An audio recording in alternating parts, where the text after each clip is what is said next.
Bonsoir à tous et merci de suivre le 20h de la télévision du Burkina. Voici les titres.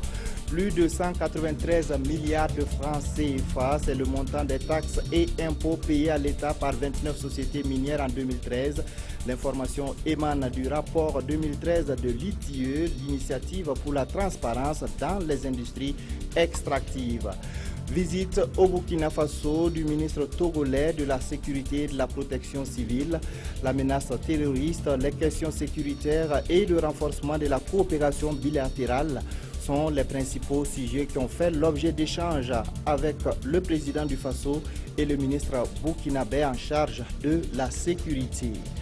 La présidente du Conseil supérieur de la communication s'insurge contre l'apparition du dernier numéro du journal L'Événement. Selon Nathalie Sommet, cette attitude du journal relève d'un déni de droit. Des détails dans un instant. Et puis où se trouve ce soir l'opposant nigérien Ama Amadou. Les informations sur le sujet sont contradictoires. Certaines les disent à l'hôpital pour des soins, d'autres par contre l'annoncent toujours du côté de la prison de Filengou à 180 km de Niamey. Vous entendrez le professeur Abdou Moumouni, porte-parole du parti de Ama Amadou dans ce journal. Le rapport 2013 de l'ITIE, l'initiative pour la transparence dans les industries extractives, a été rendu public ce matin. Selon le document, les sociétés minières ont payé plus de 193 milliards de francs CFA à l'État en 2013. Cependant, le montant des taxes et impôts payés à l'État par les sociétés minières varie selon les déclarations des deux parties. Le gap est de 3 milliards de francs CFA. Des précisions avec Jean-Eudes Bayala et Zalissa Sanfo. L'initiative pour la transparence dans les industries extractives ITIE dévoile le contenu de son 5e rapport exercice 2013 aux hommes de médias. Environ 197 milliards de francs CFA. Voici ce que le gouvernement burkinabé déclare avoir reçu des 29 sociétés minières au cours de l'exercice 2013. Quant au même moment, les industries extractives font état d'un paiement de 193 milliards de francs CFA. Une différence de 3 milliards qui pourrait trouver origine dans le manque souvent de pièces justificatives et d'explications de certaines régies de recettes financières. Dans ce rapport, on peut aussi constater que seul Semafo Burkina Faso s'est acquitté des paiements sociaux obligatoires en 2013. L'ITIE n'a pas de réponse au pourquoi des réticences de certaines sociétés. Elle dit avoir le mérite de lever le voile. L'objectif de ce rapport ITIE est de permettre à l'État de mieux maîtriser la gestion des flux financiers entre lui et les sociétés minières d'une part, et d'autre part permettre aux citoyens d'être informés sur l'ensemble de la chaîne de valeur de l'industrie extractive dans notre pays. Près de 9000 personnes sont employées dans ces industries extractives. Un chiffre auquel il faudrait adjoindre celui de Nantou Mining et de Kalsaka Mining, eux qui n'ont pas voulu dévoiler le nombre de leur personnel. Le NDI, le National Democratic Institute, a lancé ce matin son programme intitulé « Soutenir les femmes et les jeunes des partis pour contribuer à des processus politiques plus inclusifs et réactifs ». Ce programme est financé à hauteur de 930 millions de francs CFA par la coopération suisse. Objectif, renforcer les capacités des femmes et des jeunes pour leur participation active dans la vie politique et aux prises de décision. Yacouba Gamene, Janine Kambiré. Les élections municipales se tiendront le 22 mai prochain au Burkina. Occasion pour les communautés à la base de participer au choix des conseillers qui vont gérer leur localité.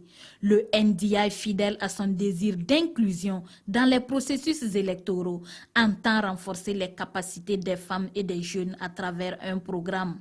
Le contexte que nous venons de vivre et les perspectives qui s'annoncent également sont tout à fait claires à ce niveau.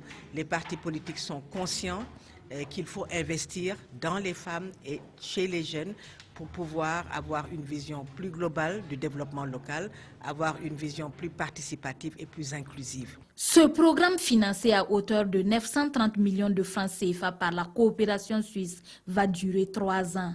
Il concernera environ 1 millier de candidats et candidates des partis et regroupements d'indépendants engagés dans la conquête de postes de conseillers. Je vois que la jeunesse est là, qu'elle veut travailler, qu'elle veut s'engager. Et je suis persuadé que ce qui va se passer dans ce pays ces prochains mois va permettre de libérer ce potentiel. Et nous sommes vraiment très heureux d'accompagner ces processus. La vice-présidente de la CENI a salué l'initiative du NDI. Pour elle, ce programme pourrait aboutir à la consolidation de la démocratie, à l'amélioration de la gouvernance pour le bien-être des femmes, des jeunes et de l'ensemble des Burkinabés. Créé spécialement pour la couverture médiatique des élections couplées présidentielles et législatives du 29 novembre 2015, Face aux médias a été un succès selon ses initiateurs. Au-delà de la couverture médiatique du double scrutin, Face aux médias a permis de former de nombreux journalistes. Prochain défi, la couverture médiatique des élections municipales. Ibrahim Sombié et Draman Guéné. Le bilan est satisfaisant pour Face aux médias. Face aux médias est une synergie de 60 médias locaux avec comme défi la couverture médiatique des élections présidentielles et législatives de 2015 sur toute l'étendue du territoire national. Après cette échéance, l'UNALFA, l'Union nationale de l'audiovisuel libre du Faso, et CFI, Canal France International, promoteur de Face aux médias, tiennent ici un atelier bilan du projet. C'est de pouvoir créer la synergie pour réunir les radios, pour couvrir quand même les élections présidentielles et législatives, les formations qui sont déroulées. Donc aussi bien en management éditorial qu'en management général, les différentes formations sur les débats politiques, les différentes formations en interactivité et autres ont permis quand même de préparer les uns et les autres donc à faire le travail. Durant 3 jours, ces professionnels des médias nationaux vont se faire une autocritique afin de préparer l'avenir. Un avenir qui présente un autre défi non moins important, celui de couvrir avec professionnalisme les élections municipales de mai prochain. La question des municipales est une question un peu différente et que la synergie telle qu'on l'a observée pour les présidentielles et les législatives peut peut-être ne pas se réaliser dans les mêmes conditions, mais il est important de réfléchir pour capitaliser ce qui a été fait durant ces 12 mois-là. Au cours de cet atelier sur l'avenir du projet Face aux médias, une dizaine de communications sera faite autour du développement des médias. Sans plus tarder, l'exposé inaugural est ici animé par le professeur Cher Tofil Balima sur l'évaluation du travail médiatique. Le 18 février dernier, le Conseil supérieur de la communication décidait de la suspension du journal L'Événement pour une durée d'1 mois pour diffusion d'informations relevant le secret militaire. Le journal, par la suite, a obtenu du tribunal administratif un sursis lors d'un procès qu'il a opposé au Conseil supérieur de la communication. C'était le 3 mars dernier. Une décision aussitôt rejetée en appel devant le Conseil d'État le vendredi 4 mars 2016 avec pour conséquence le maintien en état de la décision du CSC. C'est donc avec amertume que le CSC a constaté l'apparition du journal ce jeudi 10 mars et il l'a fait savoir aujourd'hui. Pour l'institution, cette attitude du journal relève d'un déni de droit et se réserve le droit de prendre les dispositions qui s'imposent. Urbain Sommet, Monkundabiré. Le feuilleton judiciaire entre le journal L'Événement et le Conseil supérieur de la communication refait surface. 3 semaines après sa suspension prévue pour une durée d'1 mois, L'Événement est à nouveau dans les kiosques depuis hier jeudi 10 mars. Une parution vue comme une résurrection par le journal, mais qui fait des mécontents au niveau du CSC. Dans l'affaire qui l'oppose à l'instance de régulation, le journal a obtenu du tribunal administratif le sursis à exécution de la décision de sa suspension le 3 mars dernier. Une décision que le CSC dit avoir aussitôt rejetée en appel devant le Conseil d'État le vendredi 4 mars 2016. Pour le CSC, la suspension du journal devrait rester en vigueur en entendant la décision du Conseil d'État. D'où son étonnement vis-à-vis de cette parution. Cette attitude de l'événement commande une seule lecture: la défiance de l'autorité et le mépris des règles de droit et de procédure. En effet, l'apparition du journal L'Événement avant la fin de la suspension est un acte flagrant de déni du droit et une bravade contre la décision d'une institution de la République. Face à ce qu'il qualifie d'attitude de défiance de l'autorité publique, le CRC dit prendre l'opinion nationale et internationale à témoin et se réserve le droit de prendre les décisions qui s'imposent. Le président du Faso, Roch-Marc Christian Kaboré, a reçu en audience le ministre de la Sécurité et de la Protection civile du Togo. Les questions sécuritaires, notamment la lutte contre le terrorisme, ont été largement évoquées. L'émissaire du gouvernement togolais a traduit au président du Faso la volonté de son pays de soutenir le Burkina dans le combat contre le terrorisme. On écoute le ministre togolais à sa sortie d'audience. J'ai transmis au président pour les satisfactions du président pour la Assemblée du Togo et exprimer encore une fois notre compassion sur ce qui s'est passé en janvier à Ouagadougou et rassurer le président du Faso de la disponibilité du Togo à travailler de concert avec le ministre d'État en matière de sécurité. Le bien-être de nos populations en dépend et que nous sommes tenus, nous sommes condamnés à travailler ensemble, que ce soit en matière d'échange d'informations, que ce soit en matière d'activités policières sur le terrain, pour qu'aucun de nos pays ne serve de base pour des criminels. Notre passage a été très fructueux. Le ministre togolais de la Sécurité et de la Protection civile a également eu une séance de travail avec son homologue burkinabé. L'accent a été mis sur le contrôle et sur la surveillance des frontières ainsi que sur les difficultés liées à la libre circulation des personnes et des biens. Reportage Moussa Ouedraogo et Ramatouzida. Le contrôle et la surveillance des frontières, les difficultés liées à la libre circulation des personnes et des biens et la collaboration policière, ce sont entre autres questions examinées par les ministres burkinabés et togolais en charge de la sécurité. Présent au Burkina sur invitation de son homologue Simon Compaoré, Daméa Miark se réjouit des échanges fructueux entre sa délégation et les autorités burkinabées. Notre sous-région est menacée, il faut le dire. Et dit aucun pays ne peut tout seul résoudre le problème d'insécurité qui règne. Alors nous sommes condamnés à unir nos forces, nous sommes condamnés à mutualiser nos moyens, nous sommes condamnés à mutualiser nos intelligences pour venir à bout de cette situation qui malheureusement secoue notre sous-région. Mon collègue m'a évoqué quelques plaintes de nos transporteurs du Burkina sur nos axes. Et nous allons mettre les moyens pour essayer de faire cesser ce genre de choses. Même satisfait pour Simon Compaoré. Nous, ministres en charge de la sécurité, avons tenu donc à nous rencontrer pour envisager des pistes de coopération fructueuse qui existent déjà, mais que nous tenons à renforcer pour mieux lutter et mieux gagner cette bataille, la sécurité tant recherchée par nos populations. Et le ministre togolais de lever le voile sur un dossier pendant la supposée présence de Fatou Djendjeri sur le territoire togolais. Nous avons reçu par Interpol le mandat d'arrêt. Nous avons fait des recherches et elle n'est nulle part au Togo. Autre point à l'ordre du jour, le renforcement de la coopération dans le domaine de la formation militaire, la réactivation du cadre de concertation tripartite Togo-Ghana-Burkina et l'organisation d'une rencontre entre les délégations burkinabées et togolaises à Dapong sous la conduite des autorités frontalières.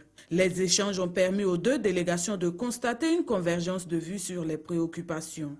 Elles s'engagent à entreprendre des actions diligentes pour venir à bout des problèmes soulevés. Le ministre des Ressources animales et halieutiques a rencontré ce jeudi les éleveurs et les pêcheurs de la région du Nord. Une rencontre de prise de contact qui a tout de même permis de discuter des préoccupations des acteurs du monde rural. Irénée Kaboré, Herman Toé. Tête à tête entre le ministre Somanogo Koutou des Ressources animales et halieutiques et les producteurs de la région du Nord. Une occasion qui a permis au ministre de faire connaissance et d'échanger sur les préoccupations de ces acteurs du monde de l'élevage qui constituent de nos jours la deuxième ressource économique du Burkina après le coton. Malheureusement, ce secteur rencontre d'énormes difficultés. Les produits des éléments sont trop chers. Et également, il y a la pénurie d'eau à certaines périodes de l'année. Donc, en plus de ça, nos transporteurs rencontrent des problèmes. Et si les pays limitrophes, nous avons des problèmes de marché, surtout le lait local qui n'est pas très bien connu. Notre plus grande préoccupation aujourd'hui, c'est que nous puissions vivre dignement de notre production. Nous avons suggéré au ministre qu'il n'a qu'à nous accompagner par rapport au marché institutionnel, c'est-à-dire les cantines scolaires et les camps militaires. L'ordre du jour dit avoir pris bonne note des préoccupations puisqu'il promet de les examiner afin de trouver des solutions durables. Je vois que c'est une population qui est très active sur le terrain et moi je ne fais que les encourager et puis leur dire que nous ferons tous les efforts, nous mettrons tous les efforts, tous les sacrifices que nous pouvons faire en tout cas pour les accompagner. Avant de se donner rendez-vous pour d'autres occasions, le ministre et sa délégation ont eu droit à une visite des produits de l'élevage de la région. Une signature de convention pour protéger davantage les ressources naturelles de la commune de Barsalgo dans le centre-nord. L'exploitation abusive de la forêt a poussé les autorités administratives de la commune et leurs partenaires à se donner la main pour une meilleure gestion des écosystèmes. Mathias Drabo, Abdul Rasmane Zongo. Des stylos qui s'avancent et touchent des documents bipartites, joyeuse poignée de main, et voilà officialisée la Convention locale à action globale pour les 75 villages de la commune de Barsalgo dans le San Matenga. Objectif, rationaliser l'exploitation des ressources naturelles renouvelables, des ressources sources certes de revenus subsistentiels, mais aussi et surtout de conflits existentiels entre populations de plus en plus croissantes et non comptant l'impact climatique direct. Une initiative facilitée par des partenaires dont le projet Régis ER. La convention locale vise justement à faire de telle sorte que tous les acteurs prennent connaissance de l'existant. Quel est le niveau de fragilité de ces ressources? Et maintenant, en second lieu, quels sont les modes d'accès, les règles de gestion que nous mettons en place? C'est un nouveau départ pour cette commune pilote. Nous sommes sûrs et certains que les populations parleront le même langage, toute chose qui va œuvrer à la consolidation de la paix, la tranquillité, voire au développement socio-économique de la localité.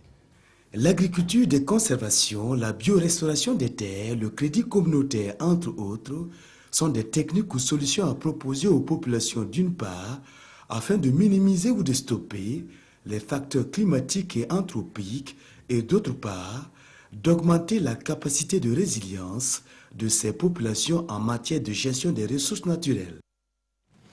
Un nouveau contraceptif est sur le marché. Il a été mis au point par la firme pharmaceutique Bayer avec l'accompagnement de l'ONG américaine USAID.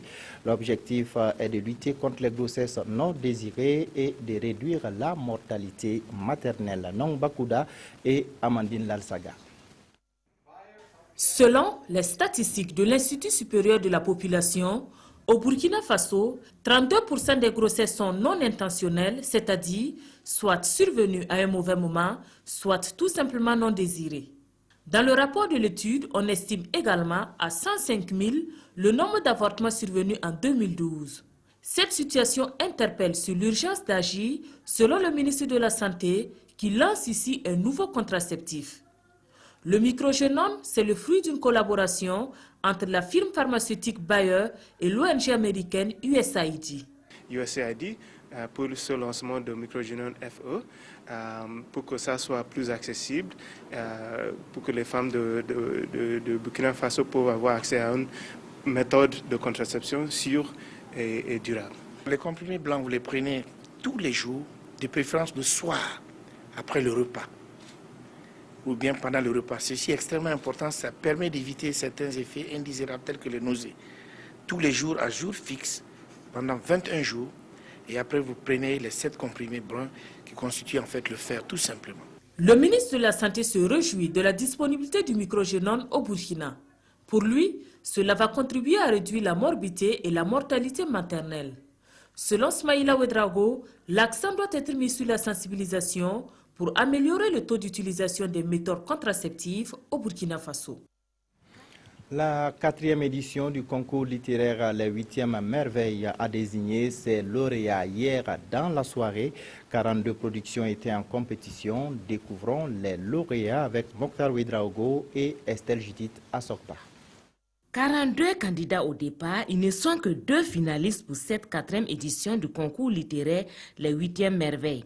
Face à l'assistance, le duel qui a opposé Alex Nitiema de la classe des terminales au complexe scolaire L'Aurore et Igor Bamogo, élève en première au groupe scolaire Le Messager, a connu la victoire de Alex Nitiema.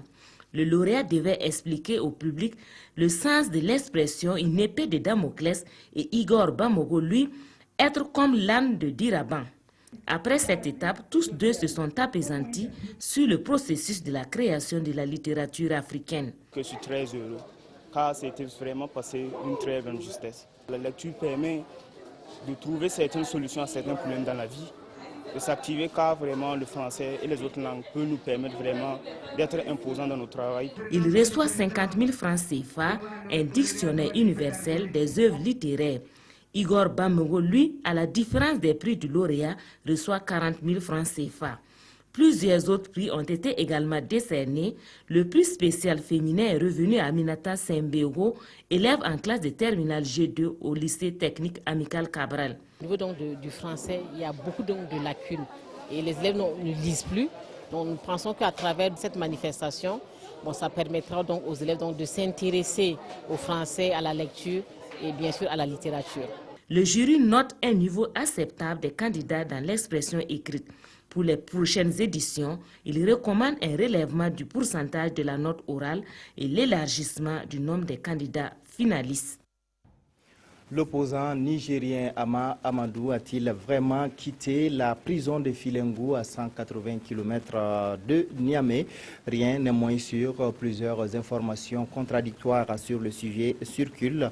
Selon le professeur Abdou Moumouni, porte-parole du parti, le prisonnier et candidat serait toujours en prison. Le point avec Nyarkiteda. Ça pourrait ressembler à un cafouillage du côté de Niamey.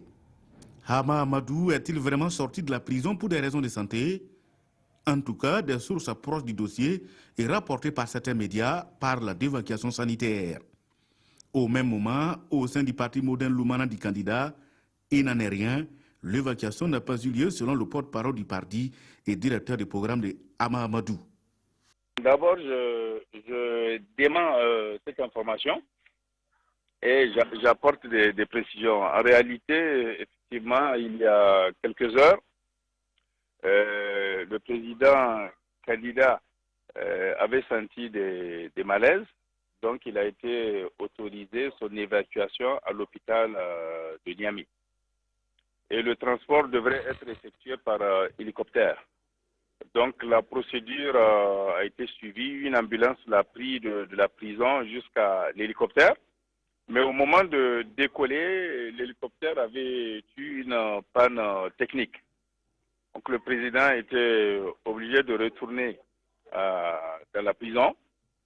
Après quoi, une ambulance a été dépêchée de Niamey avec une escorte militaire pour qu'il puisse quand même venir à l'aéroport, à l'hôpital plutôt. Pourquoi l'évacuation a-t-elle été annulée? Le directeur du programme de Hama Amadou répond. Il y a exactement 10 minutes, vous avez le scoop. La procédure a été annulée. On ne sait par qui ni par comment, il n'y a pas eu d'explication.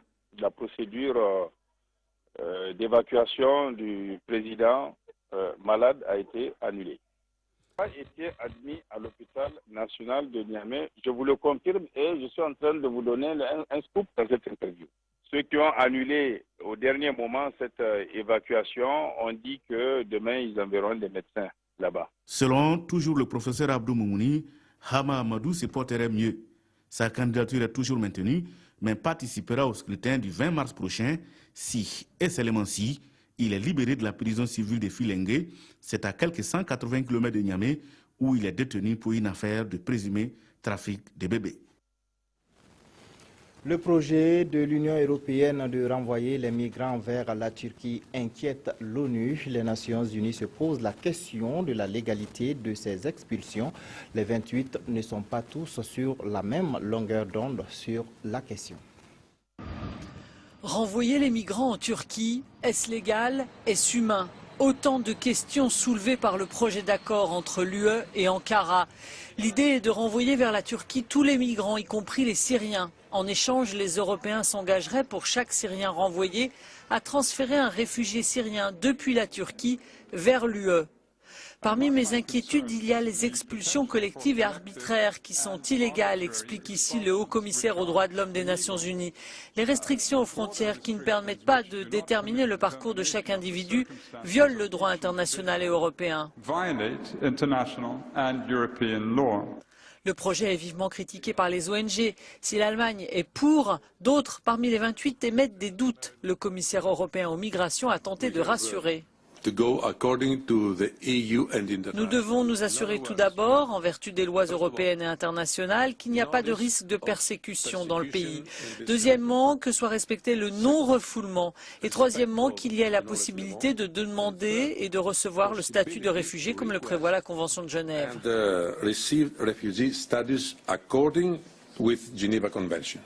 35 000 personnes sont coincées en Grèce depuis que la route des Balkans est fermée. Les 28 craignent que les migrants ne trouvent de nouvelles alternatives, comme par l'Albanie et l'Italie par exemple, ou bien le Maghreb et l'Espagne. Le Japon a rendu hommage aujourd'hui aux 20 000 victimes du tsunami et de la catastrophe nucléaire du 11 mars 2011. 5 ans après, plus de 100 000 personnes évacuées au lendemain de la catastrophe ne sont pas encore rentrées chez elles. 5 ans après, le Japon se souvient du séisme, du tsunami et de l'accident nucléaire du 11 mars 2011. Le pays s'arrête, comme chaque année, en mémoire des 18 000 victimes de cette tragédie. Pourtant, malgré la catastrophe de Fukushima, les autorités japonaises persistent dans le choix du nucléaire. Il n'y aura pas de renaissance du Japon sans la reconstruction du nord du Japon, dit ici le Premier ministre. En vertu de cette foi inébranlable, je renouvelle ma détermination à bâtir un nouveau Japon du Nord qui soit rempli d'espoir. Un rassemblement contre le nucléaire et le redémarrage de réacteurs est prévu en fin de journée à Tokyo.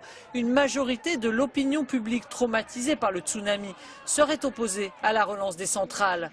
Aujourd'hui, seulement 2 réacteurs sont encore en service et il reste 43 réacteurs nucléaires potentiellement exploitables contre 54 avant l'accident de Fukushima. Tokyo s'est engagé à ce que l'énergie nucléaire fournisse 20 à 22% de l'électricité. La proportion était de 25 à 30% avant l'accident. Les parutions de ce 11 mars titrent sur les présomptions de blanchiment d'argent en 2015 au Burkina Faso. Une information rapportée par la cellule de traitement des informations financières et sur la situation politique au Tchad. La revue de presse, c'est avec Evelyne Dabiri. Ils ont blanchi 96 milliards. Qui sont ces personnes? Interroge l'Express du Faso suite aux enquêtes de la cellule nationale de traitement des informations financières. Cette information qui a été révélée par le Conseil des ministres du 9 mars 2016 suscite interrogations et commentaires, poursuit le pays. Pour notre temps, ces soupçons de blanchiment d'argent au Burkina en 2015, c'est-à-dire en pleine période de la transition, viennent ruiner l'image idyllique que bien des Burkinabés se sont faits sur cette période. Et ce journal poursuit, en effet, plus les révélations peu flatteuses sont dévoilées sur la gestion du gouvernement Kapando Zida, plus le peuple des insurgés ne reconnaît plus ses héros. Mais en attendant de situer toutes les responsabilités, écrit le pays, les faits mis en cause sont des mouvements massifs sur des comptes dormants faits dans un laps de temps, des dépôts d'argent sur des comptes de mineurs, des versements ou transferts sur des comptes privés. Ce quotidien conclut qu'il faut croiser les doigts pour que la justice qui a été saisie se donne tous les moyens de dire le droit et rien que le droit. Actualité hors du Burkina, Le Soir rapporte qu'une dizaine d'associations de la société civile tchadienne a appelé la population à se servir d'un sifflet citoyen pour demander la fin de la mauvaise gouvernance et l'alternance. Cette action citoyenne consiste à siffler pendant 15 minutes à partir de 5h30 du matin et 15 minutes le soir à partir de 21h30. Voici donc une opération très sonore pour l'ex-Réseau, un concert atypique où seuls les sifflets sont les instruments acceptés, rapporte aujourd'hui au Faso, qui interroge alors, est-ce le coup de sifflet final ou un carton jaune? Voilà qui met fin à cette édition. Merci de l'avoir suivi. L'information revient à 22h15 et vous retrouverez Jacques Ramissa Tarpaga.